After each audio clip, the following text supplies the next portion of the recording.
How good is the ACC? For the past 4 football seasons, the ACC has been arguably the worst conference. Saved by the Pac-12 the past couple seasons, but over the past 4 seasons, it could be argued that the ACC is the worst conference in college football. Shouldn't be that way. Too much talent in the region, too much talent in the recruiting footprint.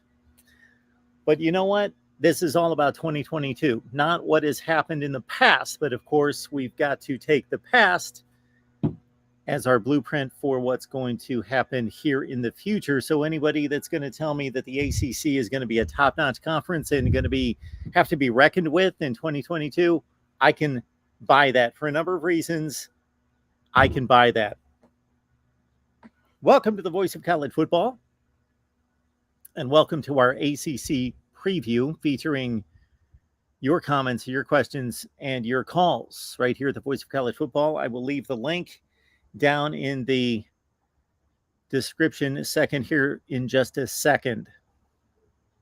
But welcome in on a Thursday night, 6 o'clock Eastern time. And speaking of the ACC, we featured the ACC throughout the day here at the Voice of College Football. Sam Hartman, unfortunately, the star quarterback at Wake Forest, will be out indefinitely. We covered that with Tony Siracusa from Last Word on College Football. Please check out that video. And we will talk a little bit more about Sam Hartman in just a few minutes. Also, we just concluded a Florida State live show, so please check out that live stream over on the FSU channel here at the Voice of College Football. And many of you not aware that we've got team channels all over the place. All over the place, team channels. Please check them out. And directly after this show, we transition right into Miami Hurricanes Live. So it's a big ACC day, for better or worse. Florida State Miami shows, Sam Hartman injury, and now our ACC preview here at the Voice of College Football. Lock it in. We've got ACC channels as well. Miami, Florida State, Virginia Tech, North Carolina, and Clemson. And simulcasting on all those channels. So welcome in. Welcome in. All right. Let me drop the link in the chat and then give you a brief overview of what I think is important in the ACC this season.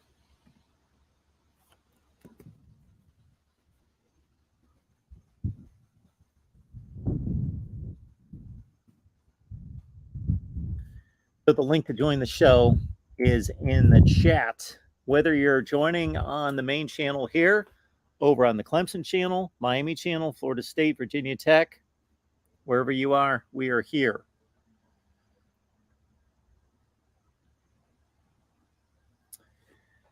All right. Let's start from the top. And the top is not Pitt. The top is not Wake Forest. They won the divisions last year, but the top is still, everyone would agree, the ACC will run through Clemson, South Carolina, and Dabo Swinney. 2 new coordinators, though. Dabo Swinney has built a dynasty, a bona fide college football elite program, powerhouse, one of the greatest programs in the history of college football. Yes, I will debate that with anyone. One of the great programs in the history of college football. Over the past 7 or 8, 9, 10 seasons, he's built it on stability. It's been built on consistency. Having a coaching staff that has stuck around. Now Tony Alford, who's been with the program there at Clemson since, 2014. He's off to coach Virginia. And Brent Venables, of course, the mastermind on defense since the Orange Bowl collapse. And then that brought him in from Oklahoma. Well, he's back at Oklahoma now as the head coach. So new offensive coordinator, Brandon Streeter. New defensive coordinator, Wes Goodwin. Everyone wants to know about DJ Uiagalelei. Is he going to be the DJ of 2 games against BC and Notre Dame, throwing for 340 and 440 in 2020?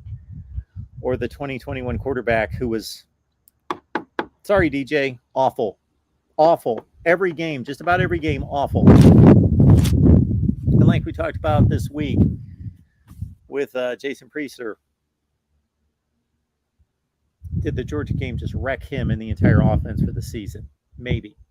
But complete off season to reset, get healthy, had a bad shoulder, bad knee. DJ fighting for his job over the 5-star Cade Klubnik, which many people are likening this situation to the 2018 situation involving, of course, Trevor Lawrence and Kelly Bryant. And I've made those comparisons too. I think there are some apt comparisons there, some comparisons between what happened in 2018 and what could transpire and is forming this offseason heading into 22. But there are also some, as I've laid out, some very distinct qualities to each situation that don't apply. The defensive line on this Clemson defense is going to remind us of vintage 2018. Arguably the greatest defensive line in the history of the game, both from the standpoint of how they delivered as collegiate players, where they were drafted, and now starting their NFL careers. That 2018 Clemson group, remarkable. You got Tyler Davis, Brian Bresee, Miles Murphy, oh my goodness, Xavier Thomas, KJ Henry along that defensive front. Clemson is going to be special on defense. I would be shocked if they are not one of the 3 to 5 best defenses in the country. I don't know where they will rank statistically, but I mean in terms of player evaluation and getting the job done. That usually relates to a ranking. NC State is the chic pick to knock off Clemson, of course. NC State beat Clemson last year in Raleigh-Durham. They will get the return trip to Clemson, Death Valley. Devin Leary had a remarkable year. He might be the best quarterback in the conference. 35 TDs, 5 picks. Check out my quarterback rankings. I rank the top 20 quarterbacks in the nation. Check that out. Dave Doran, 17-7 his last 2 seasons. Really good North Carolina State teams. They lose the left tackle who went to the NFL, but they bring back the other 4 starters along the offensive front. And you've got Devin Carter and Thayer Thomas at wide receiver, 2 productive wide receivers back for NC State. Okay, Florida State. Florida State's going to be better. I don't know if it's going to be reflected a ton in the record. We just finished up our Florida State live show with Jason Parker and James Coleman. Check out what James Coleman said about, and he rarely predicts any kind of record, but he's been at practice every day, and he is sizing up Florida State football for us. And he had a record prediction that was rather interesting. Mike Norvell's 8-13. Jordan Travis is improving. He was such a better passer last year than he was the year before. I thought that he could not play quarterback. The way he played in 2020, throwing the ball downfield, I thought he's not a quarterback. Well, he worked at it. And now he's a decent thrower of the football. He's still a runner. That's his forte. But Florida State's caught in the quandary of, do we let Jordan Travis take off and build the offense around him and make him Superman and put it all on him? But then you question the durability. He didn't have it last year. He kept missing games. He got banged up. He has added weight to his frame to be a better and more durable player to take those hits, but they don't want to run him. So you're taking away your biggest weapon on offense to keep him on the field. That's always difficult when you've got a better runner than passer at quarterback, and that's what Florida State has in Jordan Travis. 15 TDs, 6 picks last year. This team has better bodies, strength and conditioning, than they have since 2017. That 2017 was the last Florida State team. I know they went 7-6, but that was the last Florida State team that you could look at on the field against the likes of Clemson and other top teams and say, okay, they can play with them. They played Alabama tough the first game of the season. That was the last time Florida State looked like Florida State on the field. Not in the win-loss column, but on the field. And this is the closest they've been to that. Louisville's interesting. Malik Cunningham comes back, of course, 19 TDs, 6 picks. Used to be a turnover machine, and he's really improved in that regard. Tyon Evans, running back from Tennessee, comes in, and he was really impressive down the stretch for Tennessee. 6.5 yards per carry. Scott Satterfield's 10-14 his last 2 years after having the big first season, taking over for Bobby Petrino, inheriting the train wreck 2-10, 0-8 in the ACC, and taking off at 8-5 with the bowl win that first season. And Scott Satterfield, 10-14. So everything looked like it was on the downward trajectory for Louisville, if you think about it. 10-14, bad recruiting classes the last few years, lost a lot of assistant coaches. But now the recruiting has, partially due to NIL. Also, they've modernized, they reorganized and revamped, did Scott Satterfield, to his credit, their recruiting effort. So Louisville, one to watch here in 2022 as well. And oh my goodness, the other thing about Satterfield, these first 3 seasons, they have lost to Kentucky by 109 points in the 3 seasons. 0-3 against their biggest rival, and have gotten completely squashed by more than 35 points per game.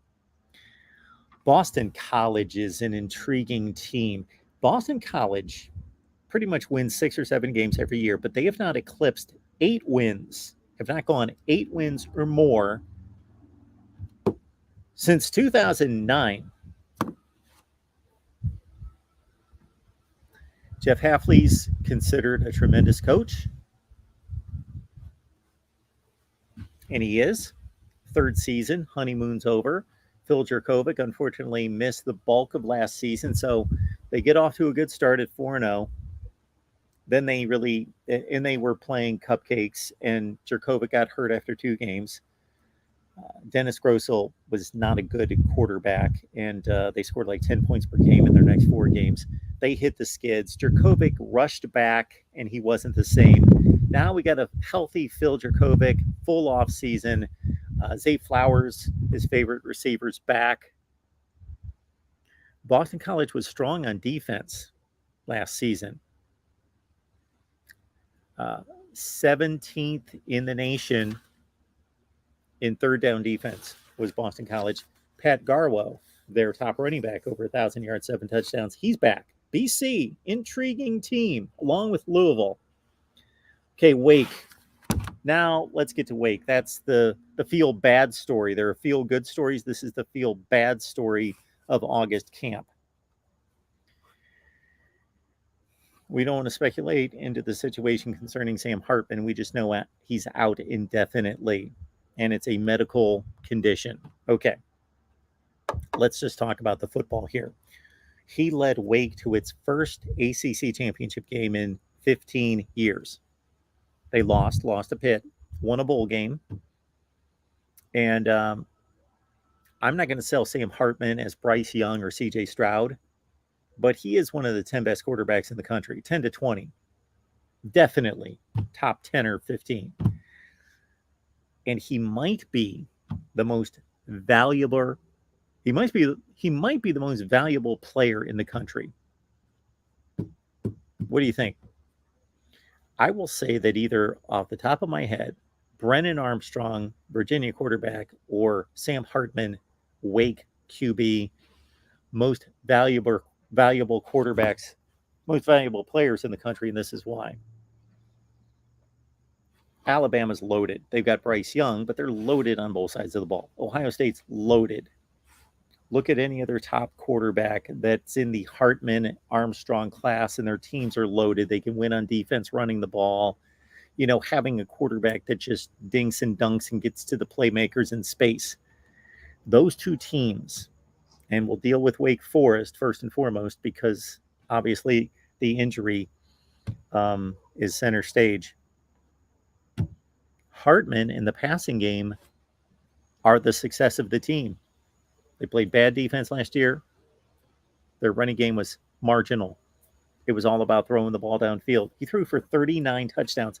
Sam Hartman came within 1 touchdown of the all-time ACC record for a single season. Lamar Jackson, 51. That's how good Sam Hartman was last year. And he's gone, unfortunately.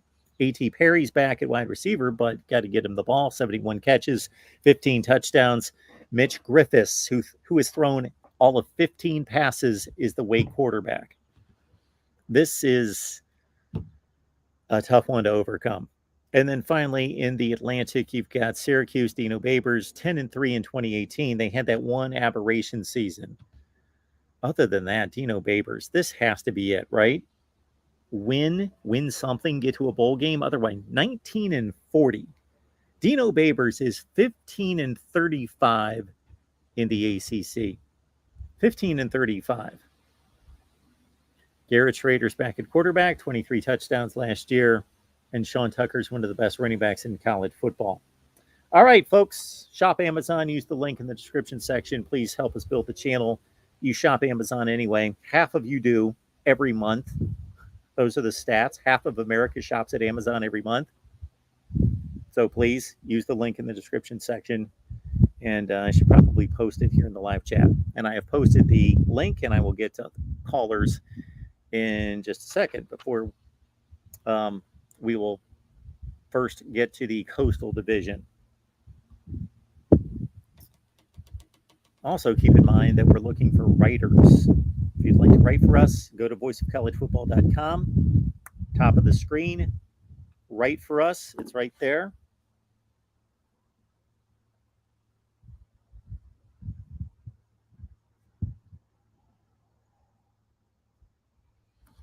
I can't find the banner, but trust me, go to voiceofcollegefootball.com if you would like to write for us. Go to the top of the screen, write for us, and you'll be in contact with me. And we got our Discord. We got to get you on the Discord. Got to get you on the Discord. That's all there is to it. The chat that you're in right now, it goes on 24/7, 365. So jump on the Discord. Do it now. Go to patreon.com. Search MarkRogersTV. Sign up for the Discord. I get you the link, which reminds me, there is a link I got to get to somebody who signed up today. I get you the link as soon as I see the email, unless it's today. As soon as I see the email, I get you the link, and you can talk college football with these knuckleheads all the time. Plus, they have after-show parties. They're going to have watch parties this season. I jump in there. On Patreon, you get my picks. Need I say more? It's a bargain. It is a true bargain. Okay, ACC Coastal Division.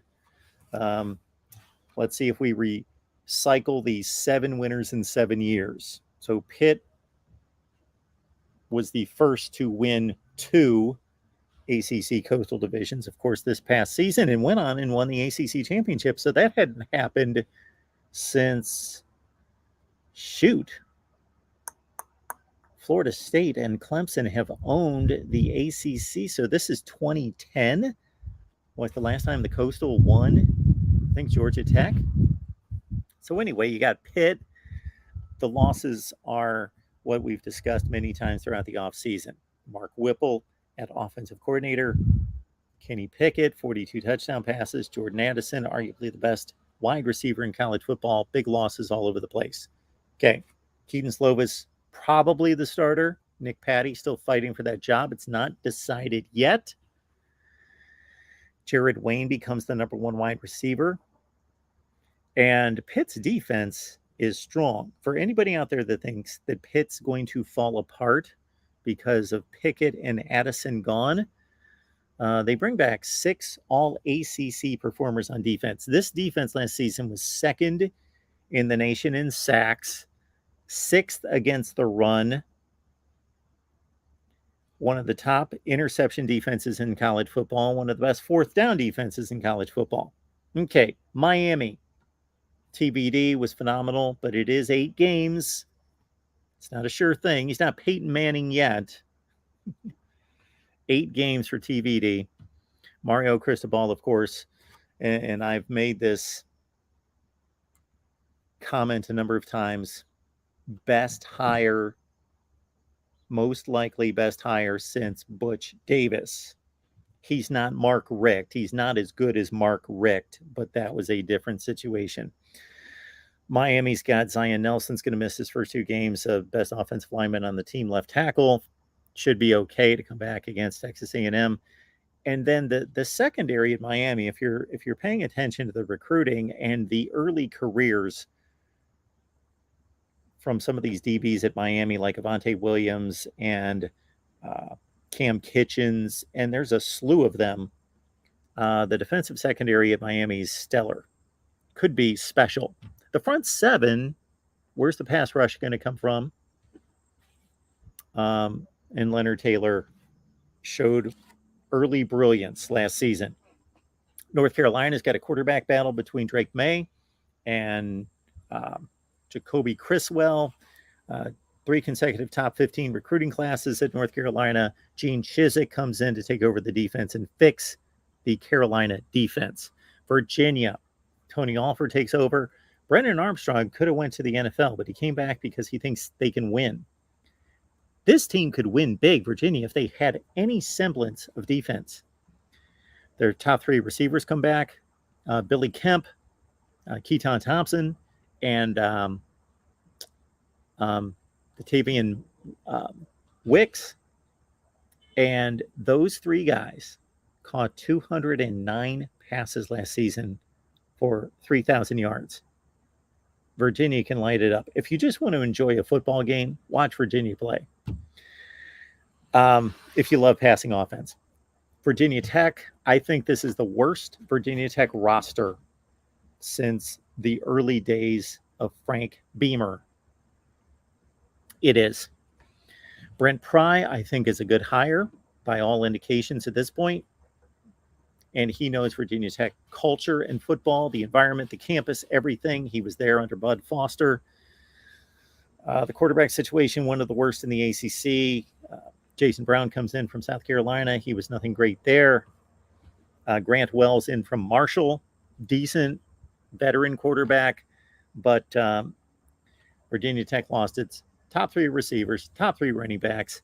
Dax Hollifield is one of the best defenders in the ACC. Georgia Tech, Jeff Sims, back at quarterback for a 3rd season. 12 touchdowns, 7 picks. Jeff Collins, time to win. Jeff Collins, 9-25 in 3 seasons. You got the extended honeymoon because of the roster turnover from the triple option attack from Paul Johnson, but come on. And then finally, Duke. Didn't win a game in the conference last year. New head coach Mike Elko. 4th consecutive year for Duke. They are starting a new quarterback. It's Jordan Moore against Riley Leonard in fall camp. Jalen Calhoun, 56 catches back for Duke on offense, and Shaka Howard, their top tackler. All right. Join the Discord. Sign up at Patreon. Mark Rogers TV. Sign up there. Patreon.com, Mark Rogers TV. We got DeAndre on the line. What's up, Mark? How you doing today? I'm good. How are you? Good. So, first off, I'm joking around with you a little bit. Okay. I'm the one that wrote the Sam Howell story to you. What's Sam Howell story? Sam Hartman. I'm sorry, the Wake Forest quarterback. I think I said it first. You said what first? Remember, I sent it to you on Twitter that he was out for the year? Okay. Yeah. I ain't get credit for that. Well, you weren't exactly the guy that broke the story. Well, I'm the first one to call you about it, though. You're like, oh, wow. Yeah. And then also, is the Syracuse quarterback going for the year? I looked into Garrett Schrader. I didn't see any I think he's going for the Schrader. But anyway, let's talk about Clemson. If anybody knows that, jump in the chat. Let us know. Garrett Schrader, Syracuse. All right. So, Dabo had a story on 247. Yeah. And he was talking about Cade Cutnick being farly more advanced than what Deshaun Watson and Trevor Lawrence was. Then also, I'm about to get into that. And then also he goes into talking about what's my boy name? DJ Ugale. He said DJ's footwork has improved. And he said that DJ's mistakes is magnified. And people are comparing him to Deshaun Watson and Trevor Lawrence. But they both play with better talent. Now, when it comes to Deshaun Watson, now the defense we ain't gonna talk about, but on offense, I don't think that Deshaun Watson had as much talent as Trevor Lawrence did his freshman year. The reason why I say that, most of the guys that played offensive line for Deshaun Watson carried over to Trevor Lawrence, and they were freshmen and sophomores. And Tyler Winfrey was an older player. Then you had who else was at receiver? Higgins and Ross. There was another guy that was at receiver, Rogers, who was pretty good too. Yes, he was. Yeah. So I think Trevor Lawrence might have benefited from being on a better team. And also, I don't have a problem with Trevor Lawrence, but sometimes you gotta give Brian Kelly some respect. All right. The reason why I want to point this out, yes, they got smashed by Alabama. I think Alabama beat them 24-7 in the ACC. I mean, in the You're talking about this past year. No, I'm talking about a couple years, and I'm getting to Cupnick. But when I was going back to Kelly Bryant, like how Dabo said that DJ had more talent. DJ had less talent than Lawrence and Sure. Watson.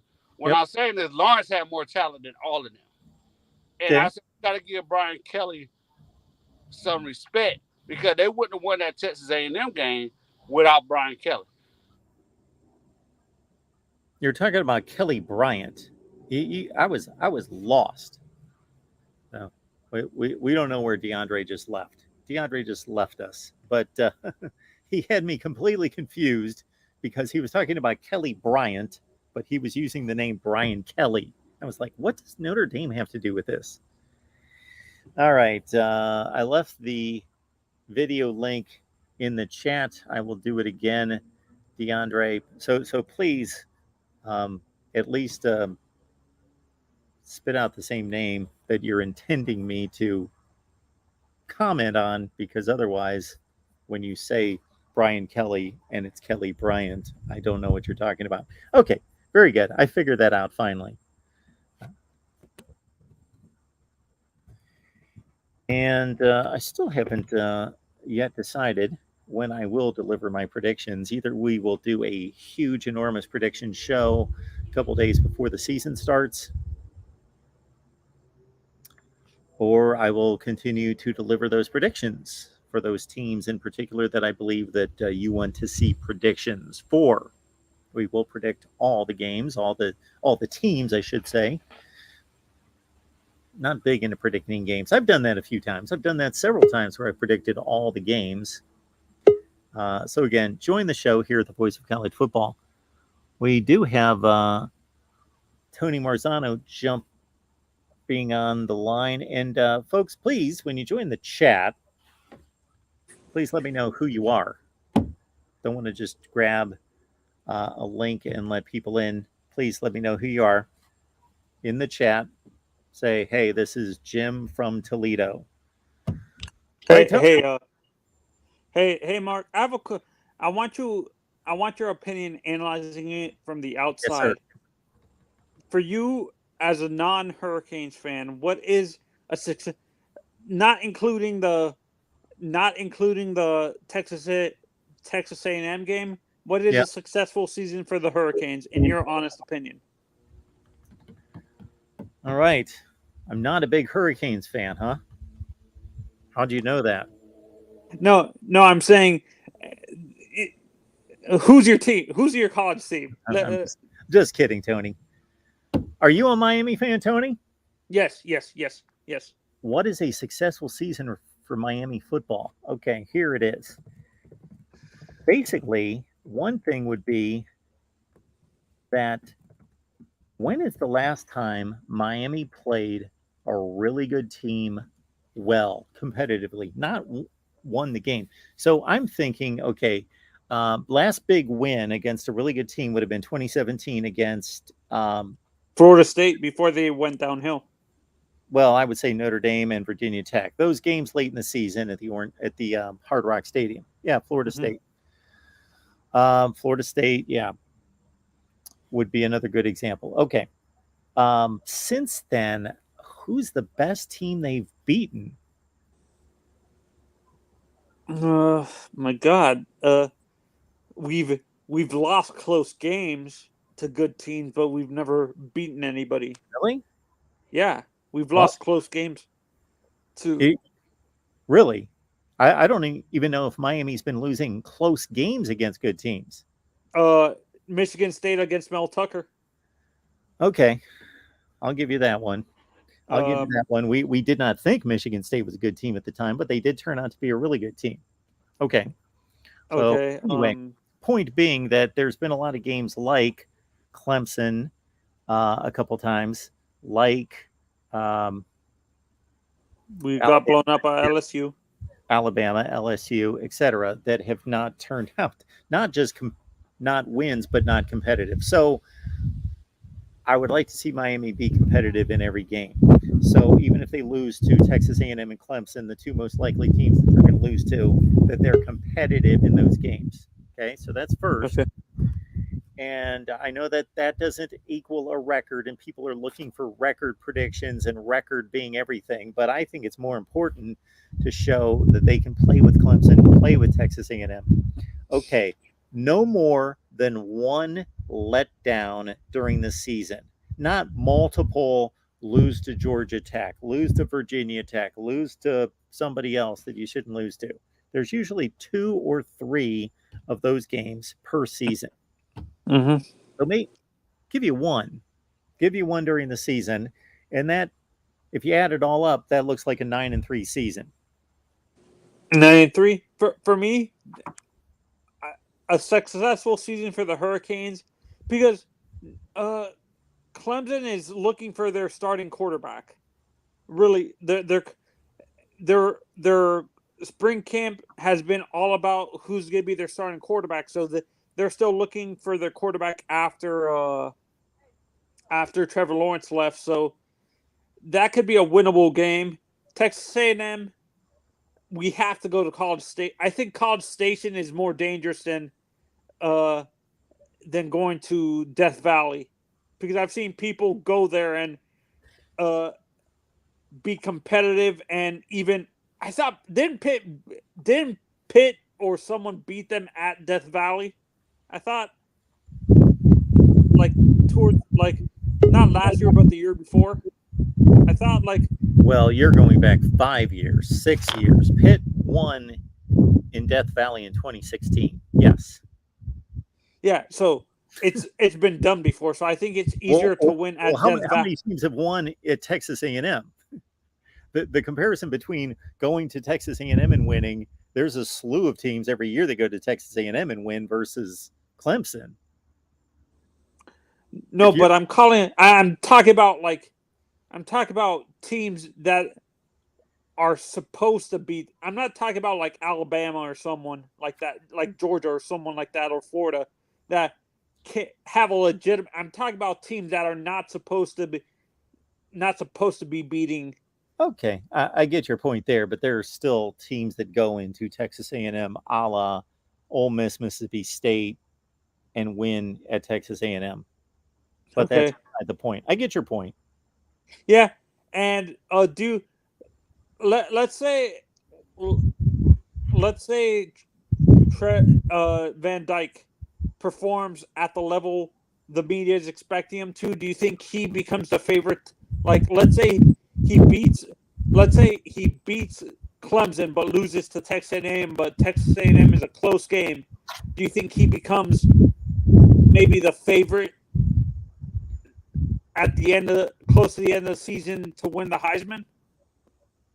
Van Dyke? Well, you understand that's a wide open question.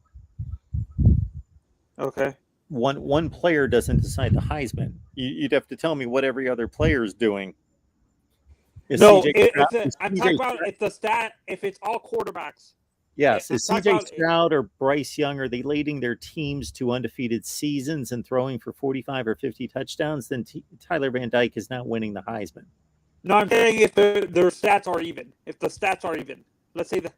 No, Tyler Van Dyke is not going to win the Heisman over the Heisman favorites if they have great seasons.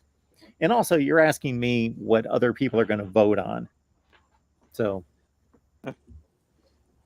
no, if you were a voter yourself for the Heisman, Mark, that's what I'm asking. yeah, And the stats were even for all three of them. I would vote for the player that I believe is the best player in the country. And you think it would be one of the guys from Alabama or Ohio State, maybe? I'd have to watch the games. Okay.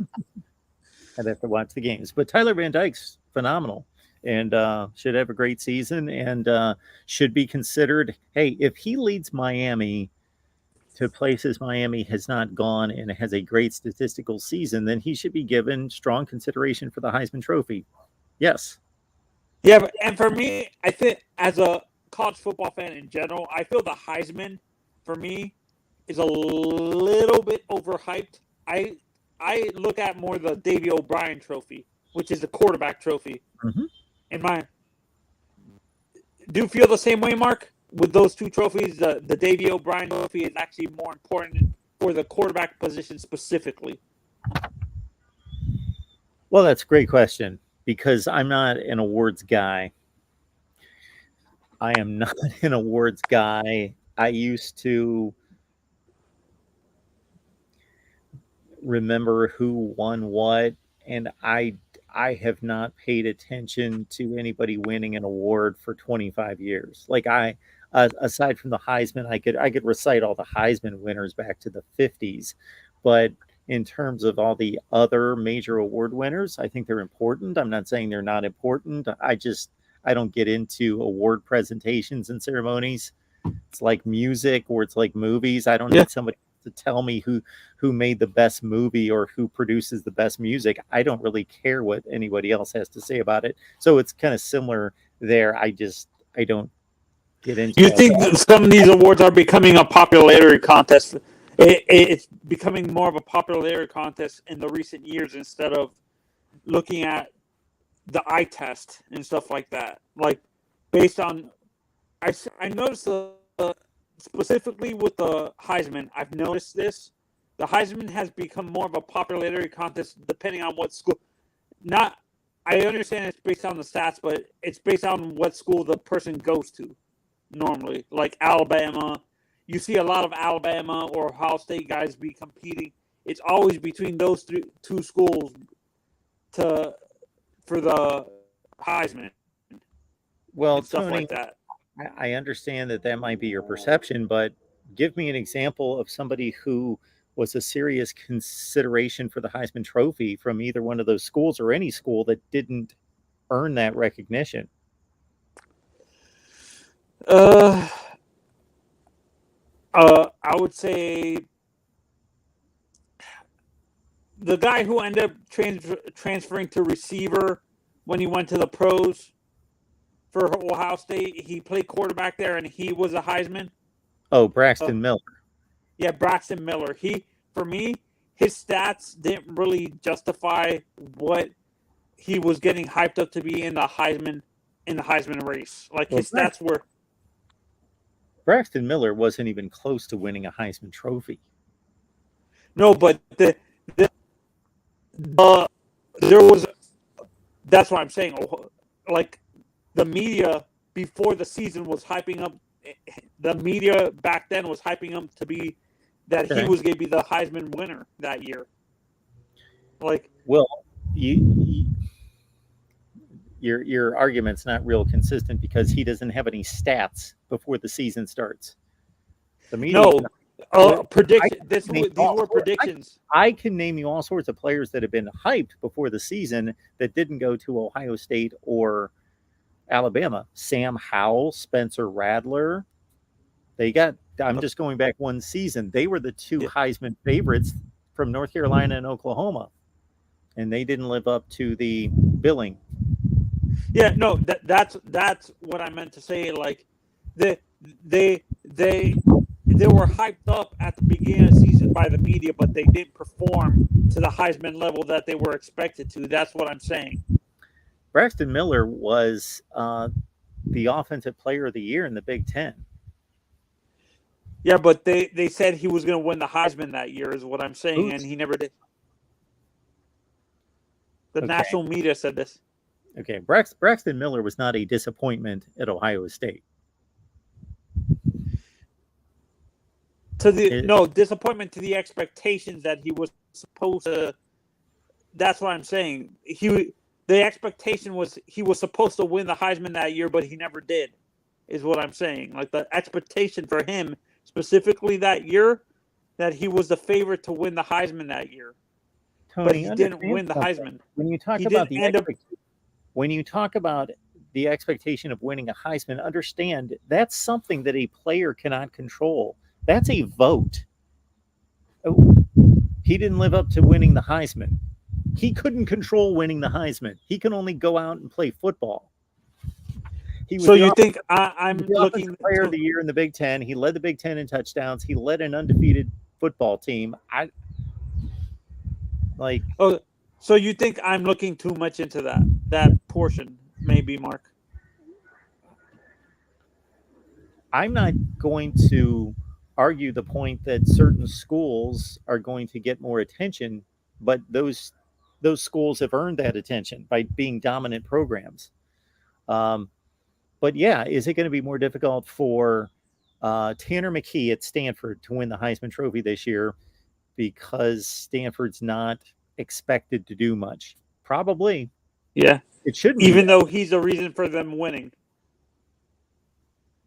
It shouldn't be that way.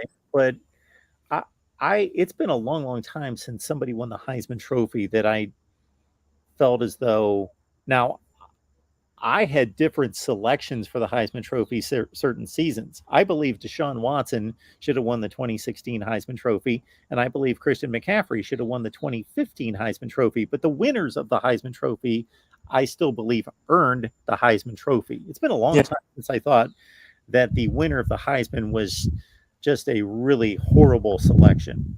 Yeah, no, for me, and this is what the way I'm looking at it is from the perspective of a football fan as well. Like how the MVP is voted on in the NFL is based on the importance of the player to the team instead of how the team is performing and stuff like that. Sure. That's how I'm looking at it. Am I looking at it the wrong way for the Heisman Trophy and stuff like that? Or should the Heisman Trophy be voted on like that instead of how it's voted on currently, is what I'm asking. Okay. Well, we will leave you with this because I don't know that everyone wants to hear more talk about the Heisman Trophy during an ACC preview, but we'll finish with this. The NFL MVP is just that. It is supposed to be the most valuable player in the NFL. The Heisman Trophy is the best player.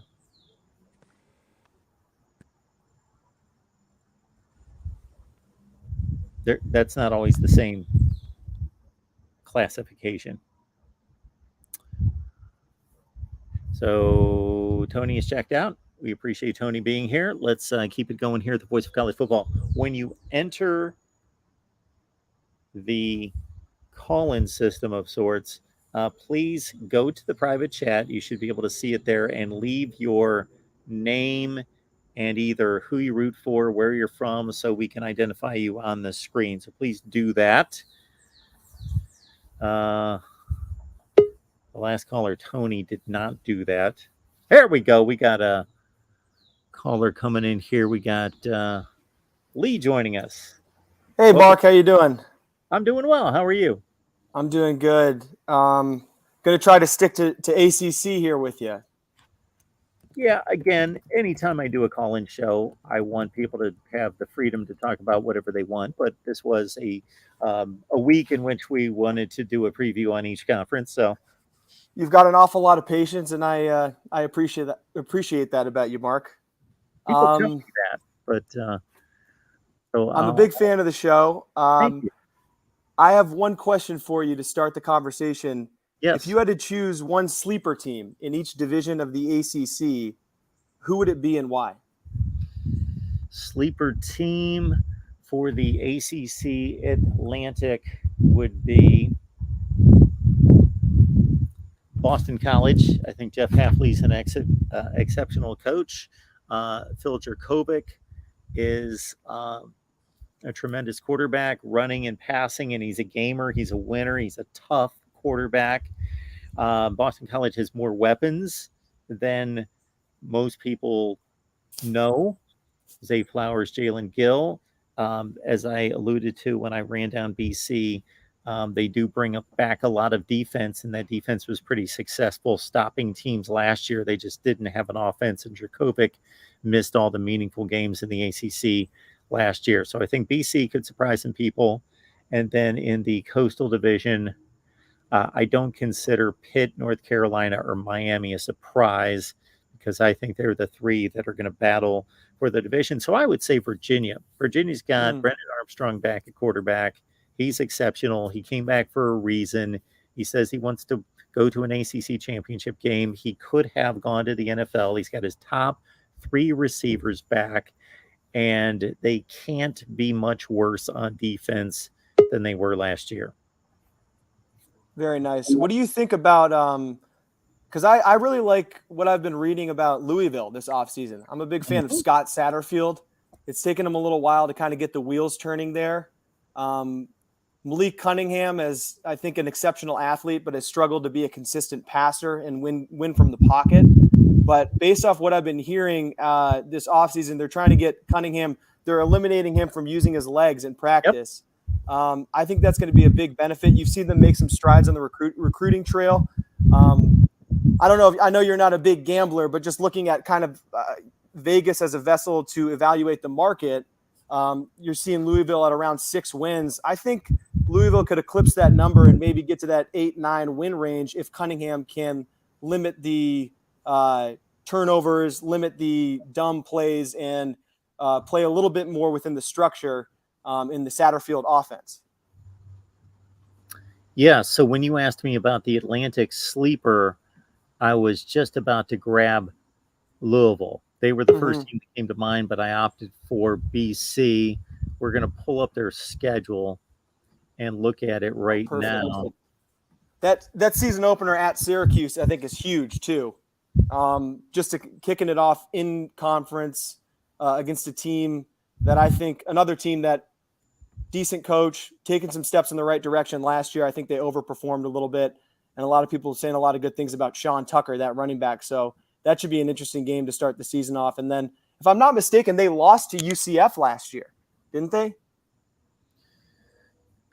They beat UCF. Did they win? Okay.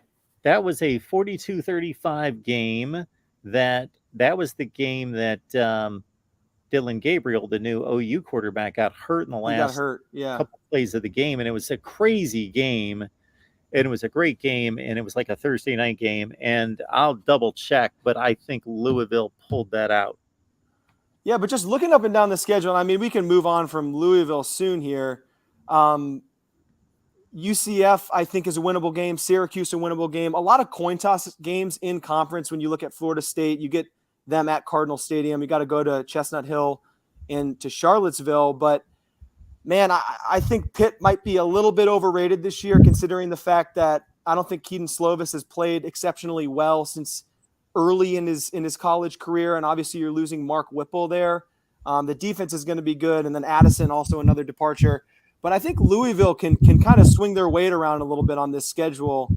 And has, I think that some of these games where they're probably going to be underdogs by 3 to 5 points, 3 to 6 points at Kentucky,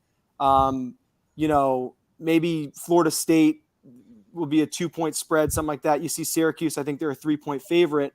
If they can string together a few wins, I can see them eclipsing that 5.5, 6 number I'm seeing. In that Pitt game at Cardinal Stadium off a bye as well. So I'm gonna be looking forward to that one on October 22nd. But I like Louisville as a sleeper. Just kind of wanted to see what you thought about that. Yeah, so I was going to go in that direction too, but again, I grabbed BC. Mm-hmm. Take out James Madison. Look at that. Well, no Sam Hartman. Maybe he'll be back at that point. Hopefully. Yep. Who knows? But look at. If we've got Sam Hartman in play and he's played a couple games and he's ready to roll, look at that stretch drive aside from James Madison. Pitt, Wake, Clemson, NC State, Kentucky. That's rough. That's tough. That's So tough. they need early wins. They do. And they should be, if you look at the first 6 games of the season, they're all losable and winnable, but they should be more favored to win those games than to lose those games. Yep. Although, Virginia on the road, that could be a pick 'em game. Really intriguing start because they could start 6-0. Now the odds say they're going to be more in the 5-1 range. 4-2 wouldn't be the best place to be because of the stretch drive, but and obviously the conference games are more important. But I would hope that they'd be 5-1 after 6 games, and then the conference games that they close with Pitt, Wake, Clemson, NC State, split those. And, beat Kentucky for the first time in forever and beat James Madison. And you're 5-7, you're 9-3. 9-3. That's a little strong, but it's possible. I mean, it's not outside of the realm of possibility. I think the big thing is kind of just getting Cunningham to have that confidence by the time the bye week comes around, where if they are 5-1, he's going to be probably playing pretty well. And you can roll off that bye week, play at a good Pitt team. Hopefully your starting quarterback has a high level of confidence, and Satterfield's got rolling the dice, calling the plays, because, if this thing goes south and they do end up, starting out 3-3 or 4-2, and then underperforming on the back half of their schedule, we could see them probably due for a coaching change. I don't think that would be the craziest thing to say. I know that it might mess up the solid recruiting that they've been doing in the 2023 class, but I still don't think that the leash on Satterfield is quite long enough for him to survive not making a bowl game. But yeah, thank you for the insight, Mark. And really enjoy the show. Do I have time for one more question, or do you want to move on? Sure. I've noticed that over the past few years in the Coastal Division, it's not the same teams every year, but most notably Miami and UNC come in with a lot of hype every year. I know it's a little different this year for UNC, but do you think that these teams that I would say this year it's more so Miami and Pitt in the Coastal Division are seemingly perennially overrated? Would you say that coming into this year that the market is too high on Miami and Pitt? Do you think it's just right? I like Cristobal a lot, but it's year one for him. Van Dyke, I think there might be a little more sizzle than steak there with Van Dyke. I don't want to write him off, but I watched him play last year. He's a solid player, but the sample size is just too small for him to be this highly rated. I see him, 6th or 7th name down the list on the Heisman odds. I don't know if he's quite that good. I think Miami might be a couple years away for Cristobal to get more of his guys in the building. And then Pitt, like I said, Slovis, I think, is probably a downgrade from Pickett, and I wasn't even a huge Pickett guy. And then losing Mark Whipple, I think, and Jordan Addison is a pretty big deal, and that's going to be more of a defensive kind of mindset, and they're going to win with defense. I don't think their offense is going to complement that quite as well. So I think the Coastal might be a little more wide open than some folks expect, which is why I like your Virginia pick as the kind of dark horse. I think one of those dark horse teams, whether it be Virginia or UNC maybe or Tech even, if they start playing with some confidence, they could end up showing face in the ACC championship. Yeah, so don't join any of our Miami shows, Lee, because my goodness, they all think that Tyler Van Dyke is the best quarterback in the country and that he's going to win the Heisman. Yeah, they overshoot that quite a bit, and maybe he'll pull through, but that's a bit much for me. I think he's a top 10 or 15 quarterback in the country. But again, sure. I said the same thing that you just said when I was going through the teams off the top of this live stream. I said small sample size. So yep. Small sample size, and a handful of those teams were not good teams. So he's got some really good, strong efforts against NC State and Pitt and a couple other good teams, decent teams. But he's not proven himself to be that guy. The indications early are really strong. North Carolina. So I guess they've really only let us down one season. Mm-hmm. Mac Brown took over. He elevated the program considerably. Then they had a second season going to the Orange Bowl, and then big things were expected last year, and they collapsed. So I don't know if they're perennially. Well, in the Howell era, I guess, they were expected to be kind of a team that was going to be competing for the ACC championship every year. Well, again, I think they only really let down 1 year. His first year, they were coming off 5 wins in 2 seasons. Well, then what did they do in the COVID year? What did they do in 2020? They went to the Orange Bowl. They did. Okay. Yeah. Then maybe not perennially overrated. Really, it was last season that they that they let people down.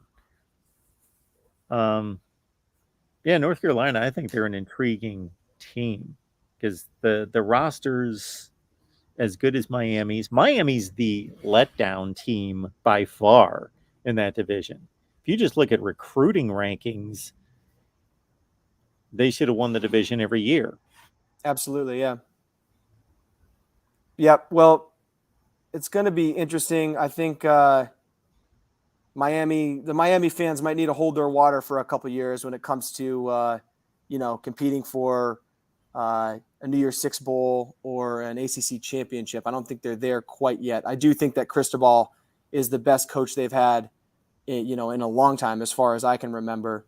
And he's a Miami guy, so I expect him to kind of get that culture turned around and build from the trenches and do it the right way. But it's going to take probably a little bit longer than some of those fans may think. And I'll be interested to see what Van Dyke can do this year. But I like to play devil's advocate when a lot of these young quarterbacks, specifically with a small sample size, even someone like Caleb Williams. I know this is an ACC section, but still a guy who saw some great things from him last year, saw some not so great things, and people are acting like this guy's,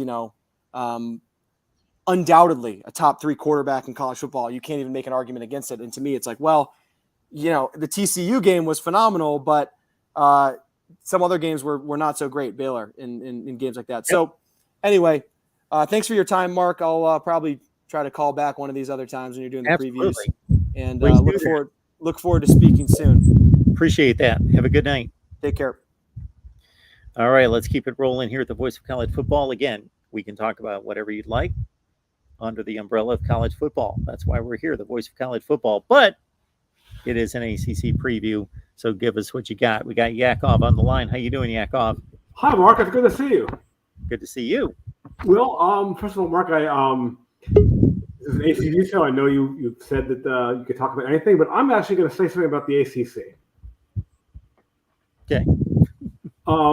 Actually, Mark, I made a little list here of, let's say, I'm going to bring us back to the ACC in a second, but let's say there became a decree from on high: thou shalt not recruit more than 150 miles from your campus. Mm-hmm. I thought about that, and because I was thinking about local recruiting bases, because we know if you want to win, that's among the top things you need to have. Yep. Talent that's proximity to your campus. And I came up with this little list. I'll finish with the ACC last, just because I want to get to the other things. If that were the case, there would be no Big Ten team on that list, in my opinion. No Big Ten. If the goal is to make, let's say, a 4-team playoff and certainly win a championship, no Big Ten team. As much as I'm an Ohio State fan, 30 years ago that would have been a different comment. Maybe even 20 years ago, but no Big Ten team, including Notre Dame, would hope to make a 4-team playoff. In SEC, I would say Florida, Georgia, Texas A&M, and maybe LSU, if they were limited to the 150 miles of the campus, could do it. Don't underestimate Alabama. Alabama's high school football play has. It has, okay. Maybe I'm a couple years behind. I'm just saying don't underestimate it. I'm not saying that it's national championship caliber or would be sufficient against those other areas, but it's yes. Okay, well, then you've educated me there. I know Alabama's a smaller population state, but I certainly love high school football. I would never think otherwise as far as that goes. In the Pac-12, which is about to change, of course, So this, I guess, want to update my previous comment. There actually could be two Big Ten teams that would make it be USC and UCLA. I'm just not putting them in there yet, but their local recruiting basis obviously is far greater than probably the whole Big Ten put together. In the Big 12, I would say, again, before things change with the Texas and OU moving, I would say Texas would be one, and probably Baylor and TCU. Not Texas Tech; they are too far out. They're too far from any population centers. If you look at it on the map, they're closer to New Mexico. They would, although they're in Texas, 150-mile radius even is not near any population centers. And if you want to put up the updated Big 12, I'd probably say Houston and UCF would be in there. I know they haven't been a Power 5 school, and whatever that word even means these days, or it's about to change anyway.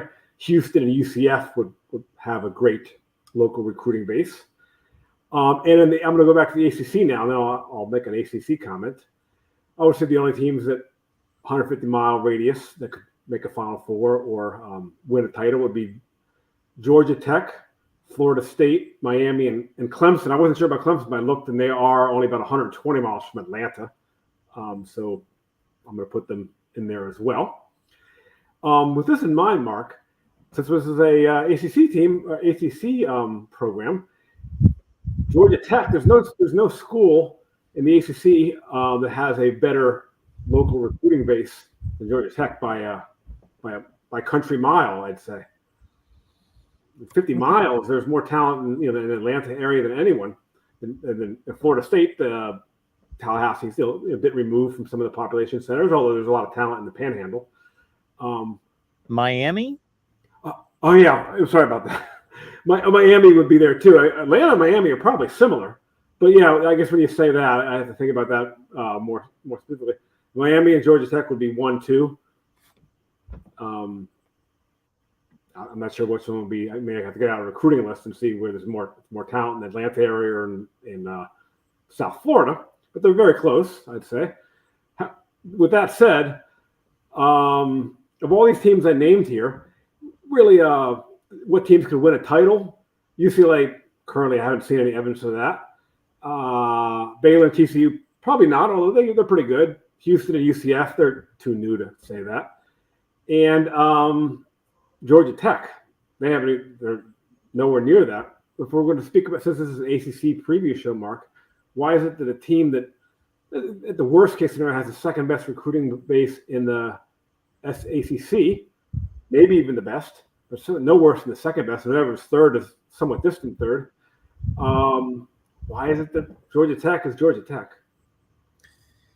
So let's understand that because there's some recency bias possibly there, that a lot of people are looking at Georgia Tech right now.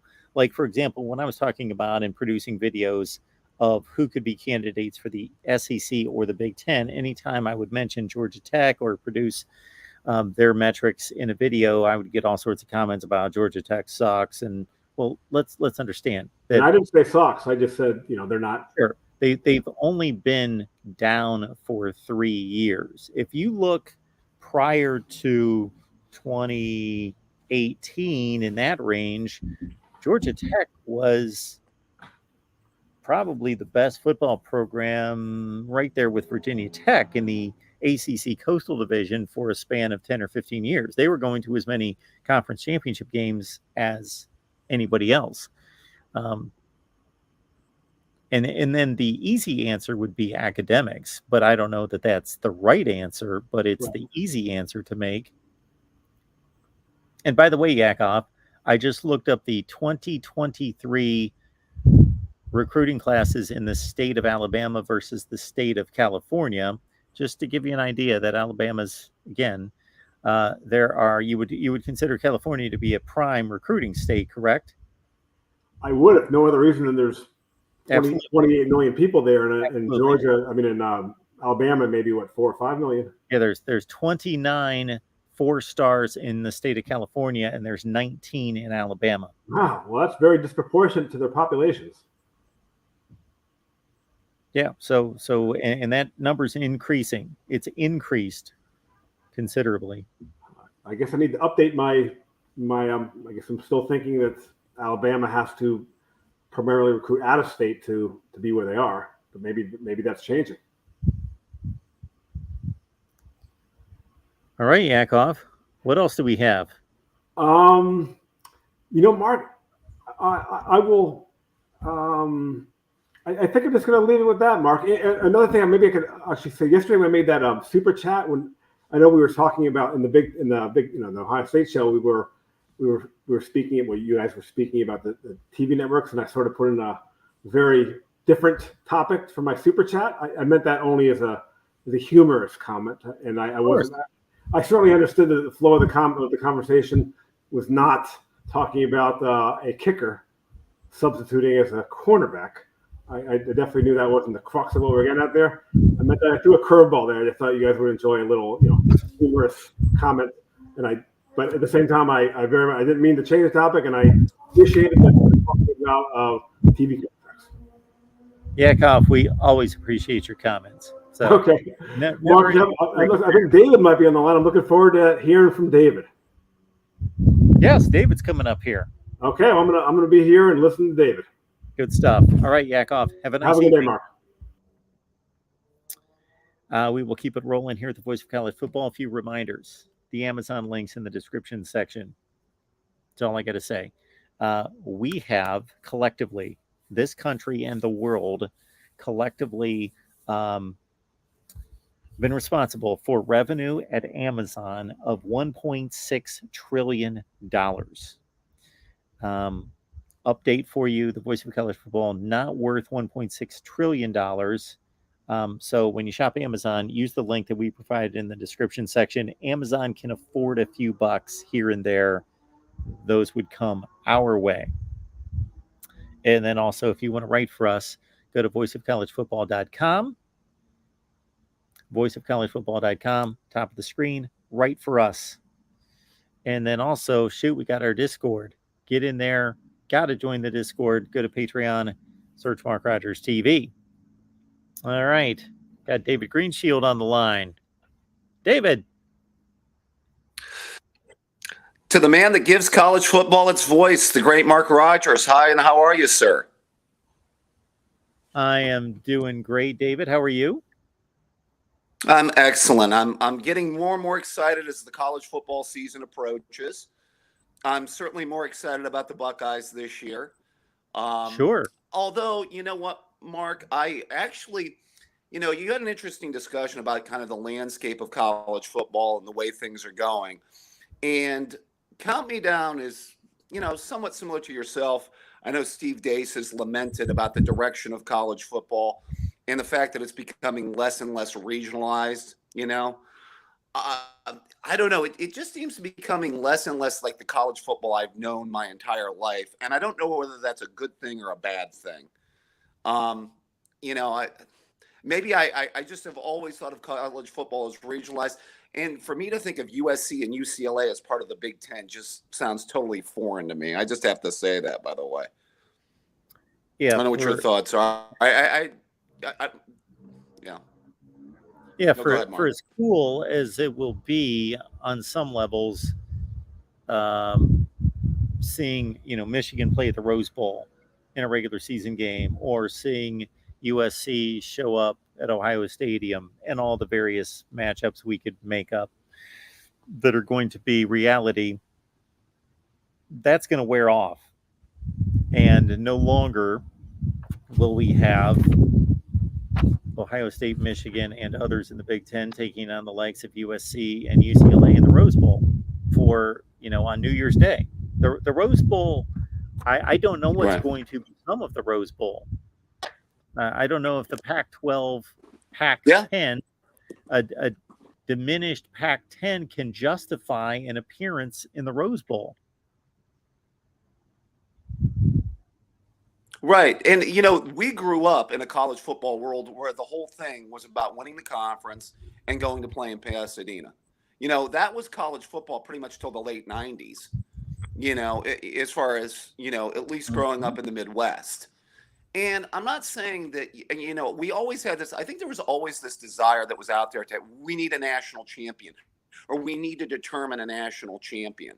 which is why, to a great extent, we got the BCS in the first place. And then everybody said, then the BCS had so many screw ups.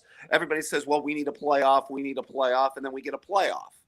So, and now it just seems that the way that the direction the sport is moving, and I mean, I love Ohio State, and I like a good college football game as much as the next person, but I don't know, the way as great as the sport is, the way the sport is being run is one of the things that's really got me down on the sport right now, because I just don't think it's being run the way it should be.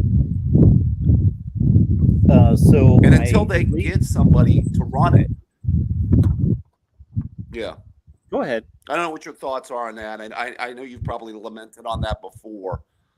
Oh, many times, but so in spirit I agree with you, but I disagree with you in that I just don't think it's being run. So the power brokers in the sport, the men like Kevin Warren and Greg Sankey, who have the most power in the sport, they're doing what their role requires them to do. They are not the commissioner of college football. They are the commissioners of the Big Ten and the SEC. So they are doing what's in the best interest of their conference. But that is not always what's healthy for college football. And so since we don't have a commissioner of college football, we don't have a governing body authority for college football, then when every entity is fighting for itself, then the stronger ones are going to win out with the larger fan bases and the more money and all of that. And then the weaker ones are going to suffer for it. And it's not going to be healthy for the sport because there's nobody looking out for the sport in its entirety. Right. And as I've said to you, I'm fortunate to be a fan of a program that's one of the halves, in Ohio State. And, but there's also for the betterment of the sport. That's the one thing. And say what you will about the NFL, and I'm not the biggest Roger Goodell fan in the world, but at least they have a governing voice and, somebody to watch over the sport. Although there's a lot less teams, I get it. But yeah, I mean, I just wonder if this direction of the sport is just bottom line, like you said, for the betterment of the sport. Mark, kind of tied to the conversation you're having about the ACC, I don't know if you've commented on this. I haven't heard. I haven't caught your show as of late. Where do you see the ACC going? Are they just going to be left out here? Oh, in terms of the whole, it's strange because clearly the Big Ten and the SEC have the most power, the most money, and they're both in good position. And I think basically one of two things is going to either continue to drive realignment and expansion or suppress it and kind of settle things down. And that's going to simply be the Big Ten and the SEC looking at the other, and as each one continues to make a move, that's going to prompt the other one to make a move to keep up. Or so there's going to be a punch counter punch effect, as there has been the last 2 summers, or we're going to come to a place where the Big Ten and the SEC are going to observe the field and see that there are no other candidates out there that benefit and add value to their conferences, and they'll just settle, whether that's where they currently are or at 18 or 20 or 24. And we know what candidates are out there that may add value. Notre Dame's at the top of the list. So they're either going to continue to counterpunch and then get to this place where it kind of settles. Now, the Pac-12's in a corner because they don't have a strong enough draw to go out and get any one of value. Now, they can stabilize the conference by doing something similar to what the Big 12 did by just going out and supplementing with breathing, with somebody with a pulse. San Diego State, Fresno State, the like, which is not going to elevate the football play, but they're good football playing schools and they fit geographically and so forth, but they've got nowhere to go. The Big 12, I believe, is in a strange place in almost a good way, because its mediocrity is kind of protecting it. I don't think it's going to get picked off anymore. I think it's settled in a place where I don't think any schools in the Big 12 are impressive to the SEC or the Big 10 in value to that point for them to be picked off. So I think they've kind of stabilized, and they're going to be protected by their own mediocrity of sorts. And I hate to offend any Big 12 fans calling your league mediocre, but just understand that those programs are really good solid football programs, but they just have a stack of them that have equal value. They no longer have the Texas or Oklahoma that's going to be attractive to anybody else. Now, the ACC is kind of the opposite, where it's collectively probably no better than the Big 12 and may not currently even be as good as the Big 12, but has those gems that are attractive to the SEC and maybe the Big 10. Miami's attractive for various reasons. Florida State's still attractive. Clemson, North Carolina, we even hear Georgia Tech and Virginia at times are attractive for certain reasons. So maybe the ACC's in a vulnerable position. Yeah, I mean, the structure of this sport in the upcoming years is going to be interesting.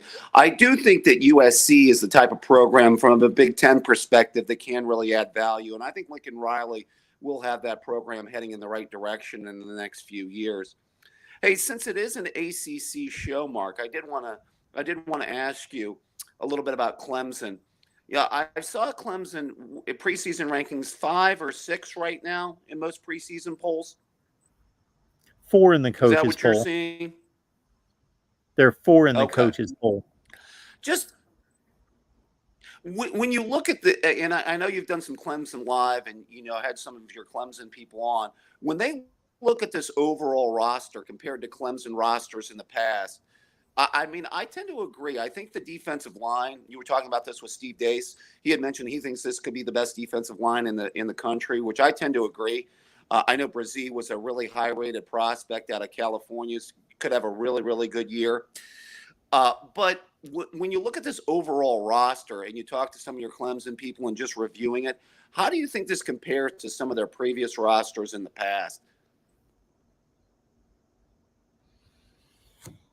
Well, if you just look at recruiting rankings, it's similar, but it hasn't proven to be similar. As you well know, and I think we've discussed this at times, the offensive line recruiting has been good enough to win at a high level, of course, at one of the 3 highest levels in the country for a decade, but it's not been up to par compared to all the other units on the field on both sides of the ball. The wide receiver play at Clemson, I think, is a major disappointment compared to what we grew accustomed to watching. So if you look at the current Clemson wide receivers, their recruiting rankings aren't any worse than what it was for Justin Ross and Amari Rogers and Sammy Watkins and DeAndre Hopkins, and we could go on and on, Martavis Bryant and Artavis Scott and Mike Williams, but they look nothing close to those guys. And of course, the quarterback is the guy that makes it all happen. And they had 2 of the greats of the last couple decades, and now they've got a guy that was one of the worst quarterbacks in the conference last year. I don't know that he's one of the worst, but the performance was one of the worst. Yeah, I thought he was going to build on that momentum he had off of 2020 when he had a couple good games for substituting in for Lawrence and kind of parlay that into a good year. And I think a lot of people did. But I tend to agree with you, Mark. I was just wondering where their skill players have been, especially compared to where they've been in the past. Obviously, they peaked in 2018 when they had ATN and that great group of receivers. And I just wonder if they have anywhere close to that type of talent, on this roster. I made the comment to our Clemson guys, and they seem to agree with me. I'm not watching Clemson every play of every game like they are, but I'm watching them play 6 or 7 games, even in a quote unquote down year for them. I'm still tuning in when they're struggling with Boston College, and I want to see how it plays out. And, every game they played last year practically was a 17-14, 21-17 dogfight down to the end. And what I saw out of their receivers is, in a day and an age when we're used to just freakish talent at wide receiver, and especially at Clemson, seeing guys that just, when they don't take their coverage guy to the cleaners and just break free and wide open, where even when the coverage is good, they can out jump them, pluck the ball out of the air, out fight them, box them out. They're just physical freaks. All the guys that I just listed.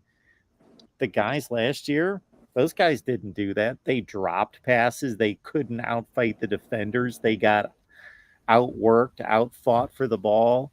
I saw that consistently, and they agreed with me. They said, yeah, they were not good. Oh, yeah, there's an Ohio State fan. Believe you me, I remember Bryant Watkins. Yeah. Oh, can you hear me? Yeah, we got you. Yeah. No, I was just going to say, as a Buckeye fan, I remember Bryant and Watkins tearing us apart. So, yeah, I felt that pain. Hey, last thing, Mark. Hey, when's the Big Ten live show? We're going to go, I believe we're going to do the Big Ten on Friday. So we'll have to do that at 9 Eastern after our West Virginia show. And then we're going to go with the SEC on Saturday. Awesome. Well, I'll be back to talk some Big Ten football with you, Mark. You Take care of yourself. Thank you, David. Good to hear from you. Take care. All right, let's keep it rolling here. We do have Joe on the line. Joe, please let us know where you're calling from. Hey, Mark. I'm in Arizona. How you doing? I'm doing well. How are you? Doing good. Yeah, I guess one team that I haven't really heard come up, or maybe it did earlier, was North Carolina State. They did pretty well last year, and even their losses were on the road by a combined 4 points. I mean, they beat Clemson and a lot of the good teams there. So do you see them being able to keep that success, or are they going to take a step back this year? They have a lot of returning players, and Devin Leary is a pretty good quarterback. Yeah, so they had they are the chic pick in the conference to upset and to get by Clemson and take it all. And now with Sam Hartman out for who knows how long, that even strengthens their cause there, because they, as you well know, would have gone to the ACC championship game had they been able to pull out a game against Wake that was a barn burner on the road, and they're going to have Wake at home this year. But they do have to go to Death Valley as opposed to winning that game in overtime at home. But yeah, Devin Leary, 35 TDs, 5 picks last year, arguably the best quarterback in the conference. It's going to be tough to duplicate those numbers. They lose, I can't think of his name, the left tackle. Oh, yeah, the one that went to the Panthers, I think. Yeah, that was a high NFL draft pick. But they bring back the rest of the starting offensive line. And Thayer Thomas and Devin Carter are big, physical, really talented wide receivers. They probably benefited from more seniors, productive seniors that could have moved on to the next level, but had that option to come back, make that decision to come back. So, yeah, they could make a really strong run. Yeah, I mean, I think they're a dark horse in that conference, and the one thing they were always lacking is the running game to assist Devin Leary. And Leary would look good when he looked good. I know his numbers were crazy, but there would be certain games where he would just make bad decisions and throw a bad interception or not convert on third down. But yeah, I don't have too much. I was just wondering what your thoughts were on North Carolina State's probability to kind of repeat last year's success or even take a step forward. Oh, they're going to keep going forward. I think that Clemson's passing game is going to determine that division. That if Clemson's passing game is what it was last year, that North Carolina State's most likely going to win the division. But if Clemson's passing game is somewhere between Deshaun Watson, Trevor Lawrence level, and the horrible 9 TDs and 10 picks that was thrown, Clemson's throwing 9 touchdowns and 10 picks against the division with the likes of Devin Leary throwing 35 touchdown passes and Brendan Armstrong throwing 36. And it all, just they have to be able to throw the ball better, even with a great defense. Or NC State. I'm going to seriously consider picking NC State to go to the ACC championship game. And I do think, as we stand right now, they are the second best team in the conference. Mm-hmm. Yeah. I mean, I agree. I think they were really overlooked last year, and maybe I haven't searched around enough, but I feel like they're being overlooked again this year with the other big names in the conference. Yeah, really, I don't know that they're being overlooked. I think a lot of people are making them a chic pick to do something special. Cool. Sounds good, man. Well, mine is just short. My call is short and quick. So, I appreciate the call. Yeah, no problem. Love the show. Have a good one. Thanks, Joe.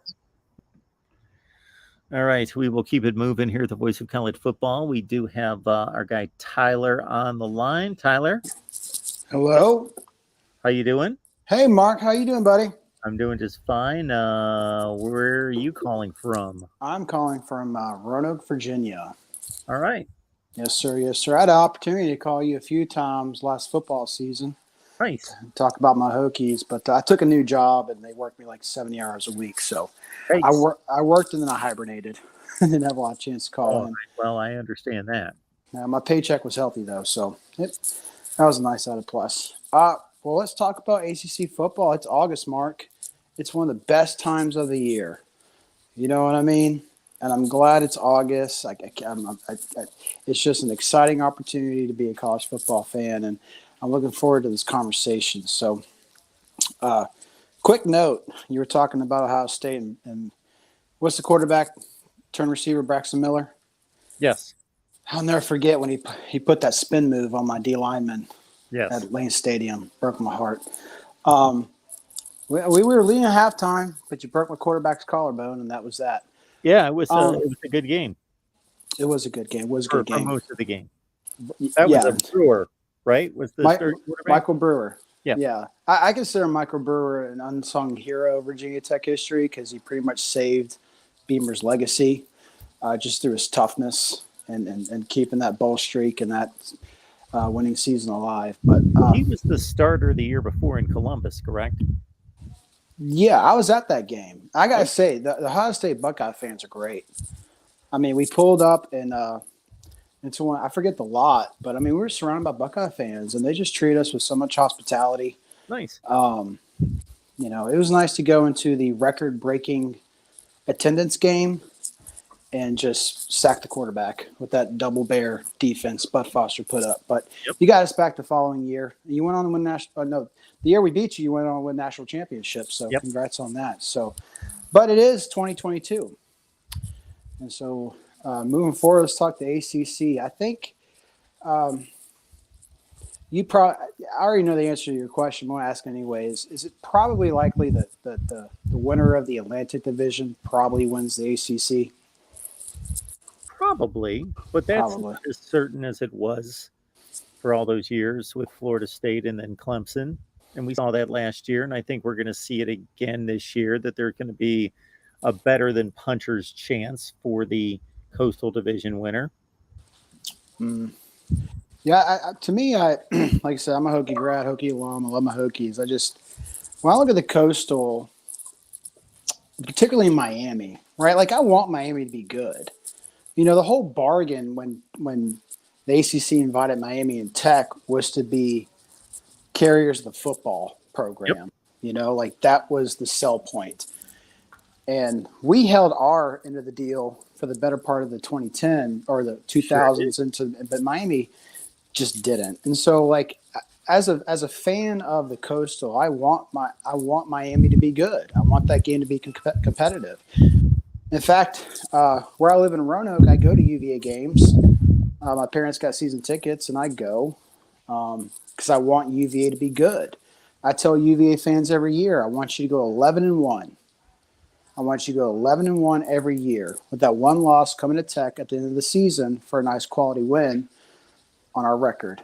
But when you look at the Coastal, to me, it's kind of simple. You kind of alluded to this to the previous caller. If Clemson can muster up points, they win the Coastal, or the Atlantic rather. The fact that they had did they go 10-3 or 11-2? 10-3. 10-3. I mean, the only reason they went that far is because their defense was that good. And from what I'm hearing across different commentators like yourself, the Clemson defense is shaping up to be elite, real good, potential number one. Yep. And so if they can just muster any points at all, I mean, as an ACC guy, you know the state of the ACC conference. So no one says it out loud, but they secretly root for Clemson, like carry the banner. And the fact that last year, despite a down year, still going 10-3, if they can muster any points, I think not only do they win the ACC, I think they get a chance at a playoff berth because I think that defense is just going to be that good. But if that offense doesn't take, and the thing is they don't have to improve that much. They just got to take a step forward to win that division, I believe. And with the Coastal, a lot of people have Miami winning the Coastal. I'm not a buy into that because you got to run the ball, Mark. And I mean, as Ohio State learned with Michigan, as Virginia learned with Virginia Tech, no matter how good your passing game is, you have to run the ball. And I'm going to pick, I don't know about your preference, but I'm going to pick a team that's got good run game, good defense, and average passing attack against a team that's got a soft defense, no run game, and a high passing attack. What would your preference be? Like, are we in the same school of thought there? Okay, so you're talking about whether you would rather have a tremendous ground game and an average passing attack versus vice versa? I'm talking about you have Team A. Team A has a really good run game, a really good defense, an average passing attack, versus a team that's got an elite passing attack, hence Ohio State, hence Virginia. A defense that is, well, Ohio State had better defense than Virginia, but not so good against the rush. And that the offense can't simply run the ball. To me, that's not Ohio State. I'm not saying Ohio State. When I talk about Ohio State, Michigan, I watched that game. It was one of my favorite games to watch. I have a lot of friends who went to Michigan. It was an electric game. I wish I could have gone. But I also went to the Virginia Tech UVA game. And again, Brennan Armstrong, I mean, you talked about UVA being a sleeper pick. I mean, I want UVA to succeed. Brennan Armstrong is a stud. Those receivers are studs. Problem is, the O-line doesn't come back. They lose their entire O-line. And their defense was just bad. Just bad. And when I talk about Virginia being the sleeper pick, I mean, they got to come to Virginia Tech to beat Virginia Tech. And they haven't done that since 1998. So Virginia being a sleeper, I don't know. I think to me, when it comes to the Coastal, it's between Pitt and Miami. If Miami can prove that they can run the ball, then I think they win the Coastal. If they cannot run the ball, I don't even think they finish second. Despite the quarterback, despite the passing, if they can't run the ball, I don't think they'll even finish second. Because you got UNC in there. And UNC, that's a tricky pick. You know, they have that really good recruiting over the years. Got 5 stars, got 4 stars. Last year was a disappointment. But what do they do this year? I have no idea. Do they finally take that talent and move it forward? Or is it going to be another letdown despite the talent, despite Mac Brown? I don't know. So my Hokies got to go to UNC this year, and I have that as a win. I'm not bought into UNC. Like, when you're talking about UNC, what's your just overall opinion about the program? Because if UNC is gonna be a good football team, that's great. That's better for the division. That'd be great for the conference. But I'm not buying in to the UNC hype. I'm not buying into Mac Brown. But what do you think about UNC this year? Because that could be to me the sleeper would be UNC just because of the talent. But what's your opinion about Mac Brown and that coaching staff and their development? Do you see them really ever reaching their potential? Or is it just a bunch of showmanship, good media marketing, good tricks to hype them up, only for them to never finish first in the Coastal? Well, I tend to think that people jump to conclusions. People tend to blow out of proportion one year. So people build narratives out of what happened one time. UNC has only failed to meet expectations one time. Like, this hasn't been ongoing for years. Mac Brown took over a program that had won 5 games the previous 2 years combined. Correct. And he wins a bowl game, goes 7-6, improves the program tremendously in recruiting. Fedora did pretty well in recruiting. Wasn't like the cupboard was bare, but they were recruiting more in the 25 to 30 range, and Mac Brown improved the recruiting significantly, won significantly more the first year. Then the next year, they go 8-3 in the regular season. They almost get to an ACC championship game. They had a difficult schedule. They steamrolled Miami. They barely lose to a top 10 Texas A&M team in the Orange Bowl without both running backs, without 2 receivers, with all that star power, without Chaz Surratt, their best defensive player. And then, last year was a big disappointment. Sam Howell's back, and they're supposed to continue to take an upward trajectory, and they, right out of the gate, boom, as you well know, they get steamrolled by Virginia Tech's defense, and that wasn't even a good defense, but they only scored 10 points, and the whole season unraveled. And so I still think that their program's headed in the right direction. I hope it is. I hope they able to reach that potential. Like, I don't care who it is. I'm a Hokie guy. I'm an alum. I want the Hokies to be the year in, year out favorite to win the Coastal. But I want to be able to beat good teams to earn that achievement. And if I want UNC to be good, right? So I'm just hoping for UNC that Mac Brown and his staff that they're able to convert. And so, but earlier you said, let me ask you a question. I don't want to. I know you have an ACC. You're talking about the show, about your review, winners and such. So I don't want to ruin it for your future shows. But out of the Coastal, do you have 3 teams with a chance at first? Is it 2? Do you have 1 outright? 3 that I believe have a legitimate shot, a strong shot, and they're the 3 obvious ones: Pitt, Miami, North Carolina.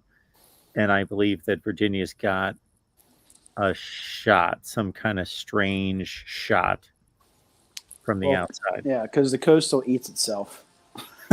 So if Virginia can fare better, if Virginia can fare better than the rest, and they do have a shot. Yeah, that is the history. To me, my Pitt is Pitt, and I hate to say that because we don't win at Heinz Field. Virginia Tech does. We don't win. I mean, you can look on YouTube the amount of times Tech has gone to Heinz Field as a top 5 team and dropped the deuce. I mean, Heinz Field has just been a curse for Pitt. And I don't like Coach Arduzzi, but I have to respect what he's done there. You know, his team won the conference last year. You got to give the man respect. To me, what Pitt, again, I'm leaning on the fact that, yeah, they lost their top receiver to transfer. They lost their first-round draft back quarterback. But when you take what they can do and you compare it to the rest of the Coastal, they can run the ball, and they got a really good defense. Yep. And I just think that wins you more games than having an okay defense, an okay run game, but an elite passing game. Now, if Miami can prove they can run the ball, then I'll pick my vote to Miami. But I'm not. I think I like the hire by Miami. You know, he's from Oregon. They had the term I've heard is guerrilla warfare running. So I mean, if he can run the ball this year, then you know, good for them. I hope that like go win the Coastal. But my pick is Pitt, just because they're loaded on defense and they got depth. Their twos are just as good as their ones, and I think that's going to keep them in a lot of ball games. If Miami can't run the ball, I don't think they can finish second. And when it comes to my Hokies, you kind of grilled them earlier. You said it was the worst roster you've seen since pre-Beamer, or no, the early days of Beamer. I have to agree with you on the roster, but I think our starting 22, if they stay healthy, I think Tech has a shot, a slim shot, but a shot to win the Coastal. That's not me being an alum. That's not me being biased. Tech's defense 2 years ago was one of the worst. Last year, they were above average. You go get Brent Pry. Tech increased their salary for their coaches by 48%. So that's a lot of money to go out and get quality staff. Now, I don't know if that's going to convert into year one success, but Tech can run the ball. They have an above-average defense, and if the ball bounces the right way, and they do good on penalties, they do good on the turnovers, they have a slim shot. But we'll see about my Hokies. I heard you like the Brent Pry hire. What's your just current opinion about not just Virginia Tech football this year, but just the outlook of it all? I mean, Tech right now, they're in the middle of a campaign. And to put this in perspective, in terms of rankings, when you go by yeah, well, we'll move along here pretty quick. But Brent Pry, so the difficulty in rating or evaluating, ranking a hire when that particular coach has no track record as a head coach. So. True. Typically everything that's stated in the off season is going to sound good, going to sound great, introductory press conference, all that business. It's all going to sound good about what our values are, how we're going to build our culture and all that business. So at this point, unless he makes any kind of missteps, which I don't believe he has, the only thing you got to go on is how well he's doing on the recruiting path. So that's all that we've looked at. Now, we're going to see here in 3 weeks how good they're going to do on the field compared to and if they win 6 games and get to a bowl game, that's success for me. You know, depending on how competitive they are in those losses, but that's pretty much a success. Well, Tyler, I appreciate you being here. Yes, sir. Yes, sir. But you have a good night. I appreciate you, man. You too. Thank you so much. All right, we'll keep it rolling here, and we got just a couple minutes, so we'll bring back DeAndre. Hey, Mark, I don't know what happens with the phone, but I'll make it fast. What Dabo was saying in the article is that DJ was magnified because he wasn't playing with that talented of a team. And I was saying that Trevor Lawrence, his freshman year, that he had the most talent to play with. When Deshaun was a sophomore and freshman, and those offensive linemen were freshmen and sophomores, Trevor Lawrence, freshman year, they were seniors and juniors. So he had a more talented team because he had Winfro, Higgins, and Ross, and Travis Christian and Rogers. So he had more of a talented team, and also ETN, the all-time leading rusher in the ACC. Even when we go back to Deshaun Watson's sophomore year, that defense only brought back one starter. They had replaced everybody else. That's when Shaq Lawson and Curse and all them guys came along and did pretty well. So I was just saying that DJ had to do it with a less talented team, and I can agree with that. And I think Trevor Lawrence benefited for having such more talent than that his freshman year. And also, we got to give some respect to Kelly Bryant. The year that they lost to Alabama, what I was trying to say with that was that the game they lost against Syracuse, and remember that game, they lost.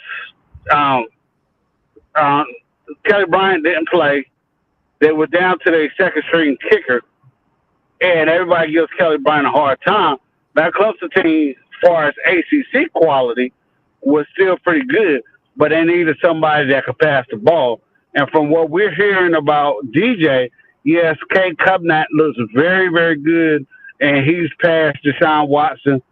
According to Dabo, he's passed Deshaun Watson and Trevor Lawrence at this stage of their career. But like I said, we always talk about, I heard you and I had mentioned it several times, and I heard Jason and what's the other guy name? I can't remember his real name right now. Brian. I heard him mention it too. Yeah, they Clemson guys to stay healthy. And also one thing that's going along with Clemson right now, they moved their right tackle inside to right guard, where Putnam moved into center. So they starting a freshman at right tackle. So they thinking that's going to be approved. I think his name is Mitchell. I'm shocked they wouldn't put Christian Lay in there. I'm very interested to know what's going on with him. I know he redshirted, and Jason has told me plenty of times that he wasn't ready last year because they didn't play his senior year in Virginia. So that's something that I'm really interested to see how he turns out, because I know McFadden is a beast, but I would think you see Nick Saban do it all the time. He'll get players, his good offensive lineman, in to play any position, and then like they get moved over to left tackle. Andre Smith, the guy that got, what's the other guy that got drafted by the Raiders? He got drafted real high last year. He moved from right guard over to left tackle, and he got drafted as a left tackle. Can't remember his name. But I'm looking at Clemson development under Austin. That's going to tell us how good Clemson is. You got to develop that offensive line. If that offensive line can't do nothing for you, we're going to be in some trouble. And you know, we see a lot of shuffling going right now. Like they say, stay healthy. And, you know, you can't do nothing by health. But I think having those three good slot receivers and those two tight ends is going to help the outside game for the ball fights, because the games I showed you versus North Carolina State and Georgia, no, with North Carolina State, it was another game. Now, I showed you teams were playing 3-3-5 and dropping all the safeties back. So they didn't have no room to really throw the ball. So I think Clemson is going to improve in their passing. I think DJ is going to be good because they said the footwork is a lot better. Good stuff. I appreciate it, DeAndre. All right, Mark. Take care. Take care. All right. One more time. Amazon link in the description section. Please use it. If you want to write for us, go to voiceofcollegefootball.com. Write for us. Top of the screen. Grab it. Enjoy the content we deliver here at the Voice of College Football. We will have all sorts of previews and predictions continuing through the beginning of the season. Of course, our 24-hour marathon is only, 3 weeks away? Whatever it is, 2 weeks away. And we will have plenty of week 0 coverage. And again, if you would like to, if you're interested in or know of anyone who's interested in post-game hosting, hit me up at MarkRogersTV at Gmail. Any team. I'll just throw it out that way. That's the best way to just blanket coverage. Any team you're interested in post-game hosting or know of anyone who would be a good selection, please contact me at MarkRogersTV at Gmail. See you in 5 minutes on the Miami show. And we've got a special debate at the end of the Miami show. You'll want to catch that. See you soon.